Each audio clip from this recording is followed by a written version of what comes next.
پاکستان کا مطلب کیا؟ لا الہ الا اللہ. پاکستان کا مطلب کیا؟ لا الہ الا اللہ. پاکستان کا مطلب کیا؟ لا الہ الا اللہ. السلام علیکم ناظرین اکرام. امن، عافیت اور دین و دنیا میں ترقی اور کامیابی کی بہت سی دعاؤں کے ساتھ میں ہوں آپ کا میزبان یوسف سراج. پروگرام ہے پیغام پاکستان. ہمارے ساتھ تشریف فرما ہیں جناب ڈاکٹر محمد حماد لکھوی حافظہ اللہ تعالی. آپ ایجوکیشنسٹ ہیں، مفسر قرآن ہیں، معروف سماجی شخصیت ہیں. دینی حلقوں میں آپ کا خاص تعارف ہے. آپ جانتے ہیں اس پروگرام میں آپ کے تبصروں، تجزیوں سے اور رہنمائی اور روشنی سے ہم مستفید ہوتے رہتے ہیں. ڈاکٹر صاحب ایک تو السلام علیکم ورحمۃ اللہ وبرکاتہ. آپ کو خوش آمدید اس پروگرام میں. اللہ تعالیٰ آپ کے اوقات میں، معاملات میں برکت فرمائے. ڈاکٹر صاحب پروگرام کو ہم شروع کرتے ہیں. سب سے پہلی خبر جس نے پورے ملک میں تشویش پھیلا دی ہے وہ ہماری سپریم کورٹ معزز جو عدالت ہے اس کے جج صاحب ہیں، چیف جسٹس فائز عیسیٰ صاحب. انہوں نے ایک کیس ان کے پاس تھا، وہ ایک قادیانی یا احمدی شخص ہیں مبارک احمد. تو انہوں نے کوئی اپیل دائر کی، ان کے خلاف کیس بنا تھا توہین قرآن کا، توہین مذہب کا، اور کچھ ایسی شقیں ہمارے آئین کی ہیں. یعنی ان کا مذہب جو ہے بطور مسلمان وہ جس طرح یہاں اپنا کام جاری نہیں رکھ سکتے. تو اس حوالے سے ایک فیصلہ ان کے خلاف آیا تھا. ظاہر ہے وہ اس پھر عدالت میں چلے گئے سپریم کورٹ میں. کل معزز جج صاحب نے اس پر ڈاکٹر صاحب جو تبصرہ کیا خاص طور پر، ظاہر ہے اس نے بڑی تشویش اور بے چینی پھیلا دی ہے ملک میں. ظاہر ہے آپ تو بہت بہتر سمجھتے ہیں، ہمارے ناظرین بھی سمجھتے ہیں کہ اس ملک کو بناتے وقت جو نعرہ لگایا گیا وہ اسلام کا تھا. قرارداد مقاصد پیش کی گئی، علماء دین نے اس کے لیے بڑی قربانیاں بھی دیں، آئینی جد و جہد بھی کی. اس کے نتیجے میں پھر ایک طویل یعنی پارلیمنٹ میں جو سیشن چلتے رہے ان قادیانیوں کے معاملے پر، تو وہاں یہ فیصلہ پھر آ گیا تھا کہ یہ جس طرح کے معاملات کرتے ہیں تو مسلم نہیں کہلوا سکتے. ظاہر ہے وہ رہیں یا جو بھی کریں، لیکن مسلمانوں کی نہ تو ان کے شعار کی نقل کریں یا مثال بنائیں، نہ ایسا نام لیں. تو اب کل جو ایک فیصلہ آ گیا ہے اس میں کچھ آیات ایسی ہمارے جج صاحب نے پڑھی ہیں کہ دین میں جبر نہیں ہے، اس طرح کی چیزیں، اور کچھ کہا ہے کہ ان کی پٹیشن سے یہ چیزیں اب نکال دی جائیں اور انہیں بری بھی کر دیا ہے. اس پر یوں لگتا ہے ملک پاکستان کے محب وطن اور دینی حلقوں کو کہ شاید آئین نے جو چیزیں طے کر دی تھیں ان کو مطلب شاید چھیڑا گیا ہے یا کوئی پریشانی کی بات ہے. اس والے سے آپ نے بھی یہ ساری چیزیں پڑھ رکھی ہوں گی، دیکھ رکھی ہوں گی. آپ فرمائیے کہ آپ کی اس بارے میں رائے کیا ہے؟ بسم اللہ الرحمن الرحیم. دیکھیں اس کیس کے اور اس خاص ایشو کے کئی پہلو ہیں اور اس میں ہم ایک ایک کر کے اس کے اوپر بات کرنے کی کوشش کرتے ہیں. بالکل. سب سے پہلا تو یہ ہے کہ ان کے اوپر جو کیس ہوا تھا وہ دراصل ایک ایسی کتاب کی اشاعت اور تشہیر کر رہے تھے جو ممنوع تھی.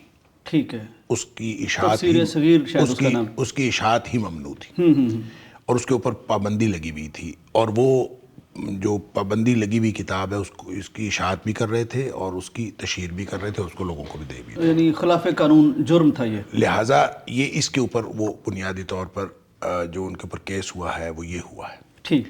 اب ظاہر ہے کہ اس کے ساتھ جو اس کے اوپر جو کیس کا فیصلہ ہوا تو فیصلے میں جو ایف آئی آر ہوئی، ظاہر اس میں واقعات لکھے جاتے ہیں. پھر اس کے اوپر جو ہے وہ دفعات لگتی ہیں. دفعات جب لگتی ہیں تو اس میں بعض اوقات جو ایف آئی آر لکھنے والا ہے وہ اپنے حساب سے دفعات کا تعین کرتا ہے کہ اس کے اوپر فلاں فلاں دفعات لگیں گی. پھر جب جج صاحب فیصلہ کرتے ہیں تو پھر وہ ان دفعات کو کنفرم کرتے ہیں یا اس کو مائنس کرتے ہیں کہ یہ لگتی ہیں کہ نہیں لگتی، اس کے اوپر جج صاحب فیصلہ کرتے ہیں. تو بہرحال اس کے اوپر جو فیصلہ ہوا اس فیصلے کے خلاف ان کی اپیل تھی سپریم کورٹ کے اندر. بالکل. اور انہوں نے جج صاحب نے تکنیکی بنیادوں پر ان کو یہ بیل دی ہے اور بیل دینے کے لیے فرد جرم سے ان دفعات کو حذف کیا ہے. ایک تو لوگوں کو یہ سمجھ آ رہی ہے اور لوگ بہت تشویش کا اظہار کر رہے ہیں کہ شاید جیسے یہ آئین سے ہی حذف کر دی گئی ہیں یا تعزیرات پاکستان سے حذف کر دی. ایسا کچھ نہیں ہوا. بالکل صحیح. یہ فرد جرم سے ان کو حذف کر کے پھر ان کو تکنیکی بنیادوں پر. تکنیکی بنیاد کیا تھی؟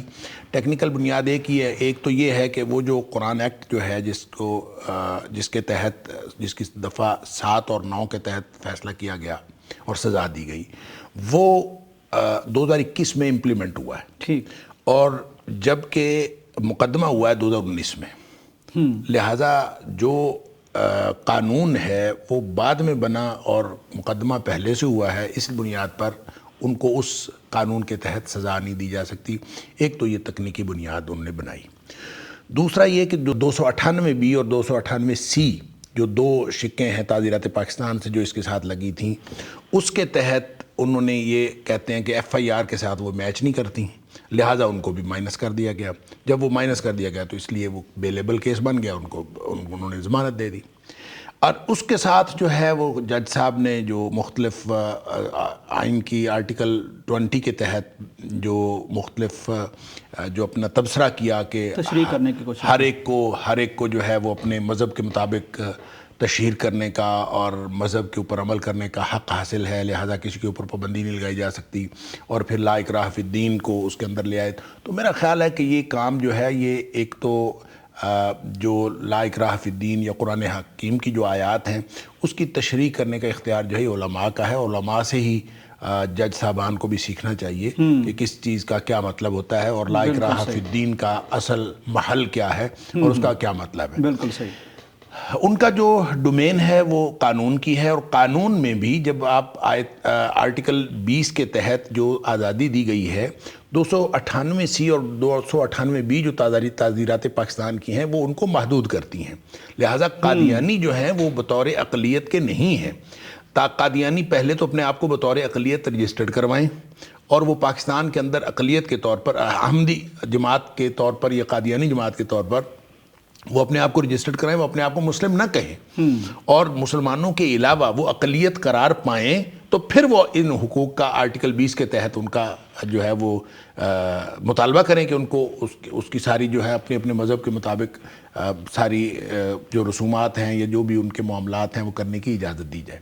لیکن جب آپ دیکھیں دو باتیں ہیں، ایک یہ ہے کہ ہم ان کو مسلمانوں کے جو مکاتب فکر ہیں ان کے مطابق دیکھیں، ان کے مطابق اس لیے نہیں دیکھ سکتے کہ 298C اور 298B خاص طور پر وہ اس کے اندر رکاوٹ ہے کہ آئین پاکستان کے اندر یہ لکھ دیا گیا ہے کہ یہ مسلمان نہیں ہیں، اور یہ مسلمانوں کا نام بھی استعمال نہیں کر سکتے، اور مسلمانوں والے اپنی عبادت کی جگہ کو مسجد نہیں کہہ سکتے، مسلمانوں والے شعار اپنا نہیں سکتے، یہ سارا کچھ اس کے اندر واضح کر دیا گیا۔ جب یہ واضح ہے تو اس کا مطلب ہے ان کو جو آئین کی آرٹیکل 20 کے اندر جو ان کو اختیار دیا گیا ہے جو مختلف لوگوں کو، وہ 295C اور 295B میں محدود ہو جاتا ہے۔ لہٰذا اب دو صورتیں ہو سکتی تھیں کہ یا تو یہ مسلمانوں کے مکاتب فکر میں سے ایک مکتب فکر قرار پائے تو پھر اس کو اجازت ہے، یا پھر یہ اقلیتوں میں سے کوئی ایک اقلیت قرار پائے تو اس کو اجازت ہے۔ نہ آئین کے تحت وہ اپنے آپ کو اقلیت کے طور پر رجسٹر کرواتے ہیں، نہ وہ احمدی اپنے آپ کو اقلیت کہتے ہیں، اور نہ ہی مسلمانوں کے مکاتب فکر میں سے کوئی مکتب فکر ہے، کیونکہ آئین نے ان کو کافر قرار دیا ہوا ہے، اور اس میں پاکستان کے آئین کے مطابق وہ اس وقت وہ مسلمانوں میں اپنے آپ کو شمار نہیں کر سکتے، اور یہ آئینی بات ہے، اور یہ آئینی بات ہے۔ لہٰذا آئین پاکستان کی جو سپریمیسی ہے اور آئین پاکستان کی جو امپلیمنٹیشن ہے وہ اس بات کا تقاضا کرتی ہے کہ قادیانیوں کو اس بات کی اجازت نہ دی جائے۔ لہٰذا محترم معزز جج صاحب نے جو ریمارکس دیے ہیں، میرے خیال میں ان کو یہ تعزیرات پاکستان کو قانون کا ہم سے زیادہ پتہ ہے، لہٰذا قانون کو سامنے رکھتے ہوئے ان دونوں کیفیتوں کے بغیر ان کو کسی قسم کی اجازت نہیں دی جا سکتی، یا تو وہ اقلیت ہوں یا مسلمانوں کے مکاتب فکر میں سے ہوں۔ وہ مسلمانوں کے مکاتب فکر میں سے بھی نہیں ہیں اور اپنے آپ کو اقلیت، اور اگر وہ اپنے آپ کو اقلیت کے طور پر رجسٹرڈ کروا لیتے ہیں اور اپنے آپ کو اقلیت سمجھتے ہیں مسلمانوں کے علاوہ ایک احمدی جماعت یا قادیانی جماعت، تو اس میں کسی مسلمان کو کوئی اعتراض نہیں۔ جو پورے پاکستان کے اندر اس کیس کے اوپر ایک تشویش کی لہر دوڑی ہے وہ صرف اس لیے دوڑی ہے کہ لوگ یہ سمجھ رہے ہیں کہ شاید ان کو مسلمانوں کی طرح ٹریٹ کیا جا رہا ہے، اور ظاہر ہے وہ جو تشریحات کی گئیں اور جو اس کے اوپر ریمارکس دیے گئے اس میں لگتا بھی ایسے ہے کہ شاید یہ ان کو آزادی ہونی چاہیے، اور لا اکراہ فی الدین، لا اکراہ فی الدین ان کے اوپر امپلیمنٹ نہیں ہوتا، یہ زندیق کے حکم میں ہے۔ یہ اپنے کفر کو چھپا کر اور کفر کو اسلام بنا کر پیش کرتے ہیں۔ یہ زندیق کا منافق وہ ہوتا ہے جو اپنے کفر کو چھپاتا ہے، اور زندیق وہ ہوتا ہے جو اپنے کفر کی دلیل دیتا ہے اور اس کو اسلام بنا کے پیش کرتا ہے. یہ چونکہ اپنے کفر کو دلیل بنا کے اور اس کی دلیل پیش کرتے ہیں اور اس کو اسلام بنا کے پیش کرتے ہیں, لہٰذا ان کو کسی قسم کا, ہمارا پاکستان کا آئین اس بات کا تقاضا کرتا ہے کہ ان کو کسی قسم کا کوئی حق نہیں دیا جا سکتا. یہ حق اس وقت دیا جا سکتا ہے یا مسلمانوں سے الگ اقلیت کے طور پر اپنے آپ کو منوائیں اور یا پھر مسلمانوں کے مکاتب فکر کے طور پر ہوں. دونوں صورتوں میں یہ موجود نہیں ہیں. مسلمانوں میں سے اس لیے نہیں ہے کہ آئین پاکستان نے ان کو نکال باہر کیا ہے, اور یہ اقلیت اس لیے نہیں ہے کہ وہ خود تسلیم نہیں کرتے کہ ہم اقلیت ہیں. وہ اپنے آپ کو اقلیت تسلیم کرنا شروع کر دیں تو میرا خیال ہے پاکستان کے اندر کسی کو بھی کوئی اس بات کی کوئی تشویش نہیں رہے گی. بالکل صحیح. ڈاکٹر صاحب آپ نے وضاحت کر دی پوری طرح سے. امید ہے ناظرین ڈاکٹر صاحب کی وضاحت کے بعد وہ بات پوری سمجھ بھی آ گئی ہوگی, اور کہاں تشویش ہے اور کتنی ہے یہ بھی معلوم ہو گیا ہوگا. بات صرف اتنی ہے کہ ہر شخص کو اپنا کام کرنا چاہیے. ایک جو جج ہوتا ہے وہ کسی بھی یعنی عدالت کا جج ہو, وہ خواہ اپنا سپریم کورٹ کا چیف جسٹس ہی کیوں نہ ہو, وہ پابند ہوتا ہے آئینی چیزوں کا. ظاہر ہے وہ تشریحات میں پڑے گا یا پھر بڑی ساری بحثیں جنم لیں گی. یہ ظاہر ہے بالکل درست فرمایا ڈاکٹر صاحب نے کہ جو علماء کا کام ہے وہ کریں, جو جج کا کام ہے وہ کرے, کیونکہ جب اس طرح کے ادارے ایک دوسرے کے ریپلیس کریں گے تو بہت خرابی آئے گی, فساد برپا ہوگا. خاص طور پر سپریم کورٹ جس نے آئین کی بالادستی کے لیے کام کرنا ہے, اس کو تو بالکل ایک انچ بھی ادھر ادھر نہیں ہونا چاہیے. اور ڈاکٹر صاحب نے جو فرمایا وہ بھی آپ نے سمجھ لیا کہ اصل مسئلہ کیا ہے. یعنی آپ ٹائٹل کوئی اور رکھنا چاہتے ہیں, مراعات کوئی اور لینا چاہتے ہیں تو اسے مسئلے حل نہیں ہوں گے. اپنے آپ کو بتانا پڑے گا کہ ہم کیا ہیں, پھر اسی کے مطابق ٹریٹ کیا جائے گا. بریک کا وقت ہے, واپس آتے ہیں. پاکستان کا مطلب کیا, لا الہ الا اللہ. پاکستان کا مطلب کیا, لا الہ الا اللہ. پاکستان کا مطلب کیا, لا الہ الا اللہ. پاکستان کا مطلب کیا, لا الہ الا اللہ. پاکستان کا مطلب کیا, لا الہ الا اللہ. پاکستان کا مطلب کیا, لا الہ الا اللہ. ناظرین ویلکم بیک ٹو پیغام پاکستان. ڈاکٹر صاحب اگلی خبر وہ پاکستان کے پی ایس ایل سے متعلق ہے. پی ایس ایل ظاہر ہے یہ ایک کرکٹ ہے, کھیل ہے, اور یہ ملک پاکستان کی دنیا میں پہچان کا ذریعہ بھی بنتا ہے, اور ہم دکھانا چاہتے ہیں کہ ملک میں امن ہے, رواداری ہے, یہاں کھیل ہو رہے ہیں. یہ جدید دنیا کے لوازمات ہیں, وہ تو چلیں ہو رہا ہے, اچھی بات ہے, اللہ تعالیٰ پاکستان کو ترقی دے, کامیاب کرے ہر میدان میں. لیکن اصل جو ایشو ڈاکٹر صاحب اس وقت پی ایس ایل کے حوالے سے بن گیا ہے وہ یہ ہے کہ چونکہ یہ میک ڈونلڈ اور کے ایف سی یہ دو ایسے برانڈز ہیں جنہوں نے جب سے مشرق وسطیٰ میں فلسطینیوں پر جارحیت کا ایک لامتناہی سلسلہ شروع ہوا ہے, اور ہم نے اس پہ بارہا بات کی کہ دنیا نے اس کو اگنور کر دیا, مسلمانوں نے اگنور کر دیا, تو ظاہر جذبات تو مسلمانوں کے ہیں اور بے بس ہیں, اور وہ دیکھ رہے ہیں جو کچھ ہو رہا ہے, اور وہ جو کر رہے ہیں انہیں بھی دیکھ رہے ہیں. اچھا, ان کرنے والوں میں سے جس کا حصہ ہے اسی قدر ان کے خلاف غم و غصہ بھی قوم کا ہوتا ہے. تو میک ڈونلڈ کا یہاں بائیکاٹ کیا گیا, ہم اس پہ بات بھی کرتے رہے, اور کئی اس کی برانچز یا کہہ لیجئے کہ ایریاز میں اسے بند بھی کیا گیا. اب اچانک وہ خیر احتجاج ہوتا رہا, بائیکاٹ ہوتا رہا, لوگ اپنے جذبات کا اظہار کرتے رہے, لیکن اب اچانک ڈاکٹر صاحب ہم نے یہ دیکھا یا قوم نے یہ دیکھا کہ پی ایس ایل جو ہمارا ایک قومی کہہ لیجئے کہ معاملہ ہے, اس میں کے ایف سی کو انہوں نے اپنا سنیک پارٹنر قرار دیا ہے, اور اس کی ایڈز چل رہی ہیں. بعض ٹیمز نے اس کے ٹیگز بھی لگا رکھے ہیں, تو لیکن ظاہر ٹی وی پہ اس کی کمرشل بھی چلائی جا رہی ہے کہ ہمیں وہ خوشی سے اظہار کر رہے ہیں کہ ہمارے پی ایس ایل کی انتظامیہ جو ہے کہ ہمارے یہ سنیک پارٹنر ہے. اب اس پر ڈاکٹر صاحب قوم نے جو غم و غصہ دکھایا ہے اور اس کا اظہار کیا ہے کہ یہ کیا معاملہ ہے, ہم اگر ان کی مدد نہیں کر سکتے فلسطینیوں کی, تو جو ان کے قتل میں کسی بھی طرح ہمیں نظر آتے ہیں یا اس پر خوش نظر آتے ہیں, وہی بچے ہیں آپ کے پاس کہ وہ آپ کو آ کے ڈونیٹ کریں یا آپ کے پارٹنر بنیں اور آپ ان کے کمرشل دینا شروع کر دیں. تو ایک مہم چل گئی ہے کہ بائیکاٹ پی ایس ایل. تو خیر اس پر کافی اثر بھی ہوا میرے خیال, انہوں نے کچھ اپنی ویب سائٹ وغیرہ سے ہٹایا بھی ہے کے ایف سی کو. تو اس پر اب ایک بحث چل رہی ہے, کچھ لوگ دلائل بھی دے رہے ہیں کہ یہ ٹھیک نہیں ہے اس کی, لیکن میں بعد میں بات کرتا ہوں. پہلے قوم کے ان جذبات کو آپ کس نگاہ سے دیکھتے ہیں کہ وہ اس پہ ناراض ہیں بہرحال, یعنی باقاعدہ اس کی بائیکاٹ کی مہم سوشل میڈیا پر بہت زور پر ہے. دیکھیں بات یہ ہے کہ اگر جب ہمارے گھر کا کوئی فرد فوت ہو جاتا ہے اللہ اکبر. تو ہم اس کے ساتھ قبر میں تو نہیں جا سکتے، بالکل.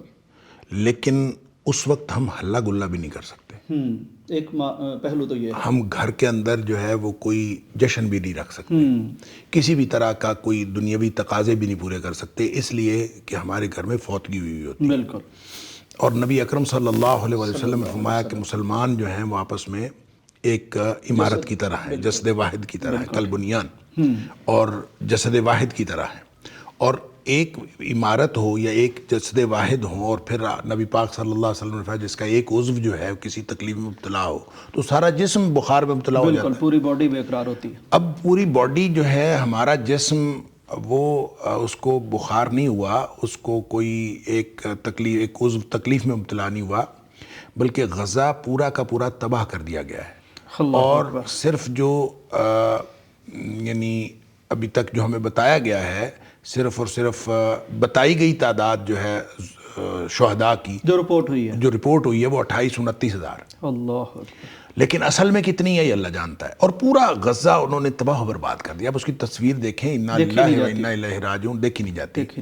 تو جب ہمارے اوپر یہ بیتی ہے، یہ ہمارے اوپر بیتی ہے، مسلمان اگر ہم ہیں تو ہمارے اوپر بیتی ہے، تو ہم کم از کم یہ کرتے کہ کوئی ہلا گلا ہی نہ کرتے، آرام سے بیٹھے رہتے. اگر 1 سال PSL ملتوی کر دیا جاتا اگلے سال تک کے لیے، تو کوئی ہم مر نہیں رہے تھے. کہ دنیا کے تقاضے پورے کرتے ہوئے، کہ یعنی یہ ٹھیک ہے کہ یہ دنیاوی تقاضے پورے کرنے کے لیے ضروری ہے، ایک اپنا سافٹ امیج دینے کے لیے ضروری ہے، اپنے نوجوانوں کو اچھی ایک پازیٹیو ایکٹیویٹی دینے کے لیے ضروری ہے، سب کچھ ٹھیک. لیکن اس وقت ہمارے اوپر ایک فوتگی نہیں ہوئی، ہزاروں فوتگیاں ہوئی ہیں، اور ہمارا جسم کٹ کے اور انہوں نے کاٹ کے ظالموں نے پھینک دیا ہے، اور ہمارے اوپر کوئی کان پہ جوں تک نہیں رینگ رہی، اور ہم یہاں پہ جشن منا رہے ہیں. آپ کہہ رہے ہیں لوگ بہت ناراض ہیں KFC والی بات کے اوپر. میں کہتا ہوں ناراض ہوتے تو کوئی ایک بندہ بھی اسٹیڈیم میں میچ دیکھنے نہ جاتا، کوئی ایک بندہ بھی ٹی وی کے اوپر اس کو میچ کو نہ دیکھتا. اگر ناراض ہوتے تو پھر قوم یوں اپنا رد عمل اظہار کرتی رہتی. مختلف لوگ ہیں نا ڈاکٹر صاحب، مختلف رجحان اور ذہن کے لوگ ہیں. ظاہر ہے کہ لوگ دیکھ رہے ہیں، وہاں پہ اسٹیڈیم بھرے ہوئے ہیں، سب کچھ ہے. ہو سکتا ہے جو لوگ صرف سوشل میڈیا کے اوپر ہمیں یہ کمپین نظر آ رہی ہے، لیکن چلیں بہرحال سوشل میڈیا پہ نظر آ رہی ہے تو یہ بھی غنیمت ہے. اور اس کا کوئی اثر ہوا ہے یا نہیں ہوا تو بھی میں سمجھتا ہوں کہ ہو سکتا ہے کہ جو لوگ سوشل میڈیا کے اوپر یہ کمپین چلائے ہوئے ہیں، وہ ادھر سوشل میڈیا کے اوپر کمپین چلائیے، خود جا کے جو ہے وہ PSL کے میچوں سے لطف اندوز ہو رہے ہوں. یہ بھی ہو سکتا ہے، واللہ عالم. ہمارا جیسا کردار ہے ان کے بارے میں کوئی ایسی کوئی خوشگمانی مجھے نہیں ہے. لیکن چاہیے یہ تھا، میں تو سوچ رہا تھا کہ خبر آئے گی کہ چونکہ KFC کے ساتھ انہوں نے پارٹنرشپ کی ہے، تو خبر یہ آئے گی کہ میچ دیکھنے کوئی گیا ہی نہیں، اسٹیڈیم ویران پڑے ہوئے. خبر تو یہ آئے گی. تو ایسی خبر آتی تو پھر ہمیں سمجھ آتی کہ ہماری قوم جو ہے پریشان ہے اور ان کے اندر تشویش کی لہر دوڑی ہوئی ہے. لیکن ایسا تو کچھ بھی نہیں ہوا. ہم بے حس ہو گئے ہیں، اصل بات یہ ہے. اور ہمارے آہستہ آہستہ ہماری خبروں کی بھی وہ خبروں سے بھی وہ نیچے چلی گئی ہے. یہ خبر، یہ کوئی بریکنگ نیوز بھی نہیں رہ گئی کہ غزہ تباہ ہو رہا ہے. غزہ تباہ ہو چکا ہے، اور ہمارے اوپر کوئی نہ تو حکمرانوں کے اوپر نہ کسی کے اوپر، عوام تھے اور عوام لگے ہوئے تھے، اور عوام کو اب لگا دیا ہے PSL کے اوپر. اور سب لوگ جو ہیں وہ PSL میں، اور یہ جتنے بھی اس طرح کی چیزیں ہیں، میں PSL کے خلاف نہیں ہوں، میں خود کرکٹر رہا ہوں، اور میں یہ سمجھتا ہوں کہ اس طرح کی پازیٹیو ایکٹیویٹیز ہونی چاہیے. لیکن کوئی موقع ہوتا ہے، گھر میں مرگ ہوئی پڑی ہو تو اس موقع کے اوپر آپ کہیں کہ ہم نے جناب جشن منانا ہے اور ہم نے کوئی دنیاوی تقاضے پورے کرنے ہیں، یہ کوئی طریقہ ہے؟ اس لیے میں یہ سمجھتا ہوں کہ جن لوگوں نے بھی اس کا انتظام کیا ہے، بہت ہی قابل افسوس بات ہے. اور جو لوگ اس جشن کے اندر حصہ لے رہے ہیں، کسی بھی طور اس کو پروپیگیٹ کر رہے ہیں یا اس کو مضبوط بنانے کی کوشش کر رہے ہیں، سب کا سب یہ انتہائی افسوسناک ہے. کہ اس کا مطلب یہ ہے کہ ہم نے اس قوم کو، وہ جو مسلمان ہیں اور جو فلسطینی سارے کے سارے ہمارے بھائی بہن ہیں، ہمارے بچے ہیں، اور ان کو بھلا دیا ہے. تو دیکھ لیں پھر ہمارے ساتھ ایسا ہی ہونا ہے. ادھر ہمارے مشرق کے اندر بابری مسجد گرا دی گئی، اس کے اوپر مندر بنا دیا گیا. ہمارے سارے کے سارے اسلامی ممالک خاموش ہیں. ہم نے اور مندروں کا افتتاح کرنا شروع کر دیا. پھر آپ دیکھ لیں ادھر جو ہے وہ آ کے اب غزہ تباہ کر دیا گیا ہے اور غزہ کی تباہی کے اوپر ہم کچھ نہیں ہوا، تو ظاہر ہے آہستہ آہستہ جو مسلمانوں کے دشمن ہیں ان کو تو وہ اور ہلاشیری ملے گی اور وہ اور دلیر ہوں گے اور وہ مسلمانوں کی کیا کیا تباہی کریں گے. جب تک مسلمانوں کو غیرت نہیں جاگے گی اور غیرت کے ساتھ یہ اٹھ کھڑے نہیں ہوں گے اس وقت تک ان کے آگے بند نہیں باندھا جا سکتا. لہٰذا اس صورتحال پر میں تو جیسے میں نے پہلے عرض کیا میں تو افسوس کا اظہار ہی کر سکتا ہوں. البتہ جن لوگوں نے اس کو ایک مہم کے طور پر سوشل میڈیا کے اوپر جاری رکھا ہوا ہے کہ کم از کم یہ یعنی پی سی بی کو بھی کوئی غیرت آنی چاہیے کہ چلے آپ نے دنیاوی تقاضے کے طور پر یہ کام کر لیا تو کے ایف سی کو ہی پارٹنر لینا تھا. آپ کسی اور کو لے لیں، اس کو نہ لیں.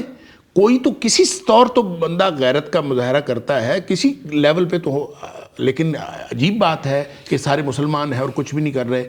اور مجھے تو سوائے اس کے کہ مجھے اپنی تباہی نظر آ رہی ہے کہ اس کے نتیجے میں اس جرم کے اندر ہو سکتا ہے کہ امت مسلمہ ساری تباہ و برباد ہو جائے، جتنا بڑا جرم ہم کر رہے ہیں کہ ہم نے فلسطینیوں کو بھلا دیا ہے. لیکن بہرحال جتنی تھوڑی بہت اگر کے ایف سی کے حوالے سے لوگوں نے پی سی بی کے خلاف احتجاج کیا ہے تو میں سمجھتا ہوں کہ اس میں اس اندھیرے کے اندر یہ بھی ایک ٹمٹماتا ہوا ایک روشنی کی کرن ہے، ٹمٹماتا دیا ہے.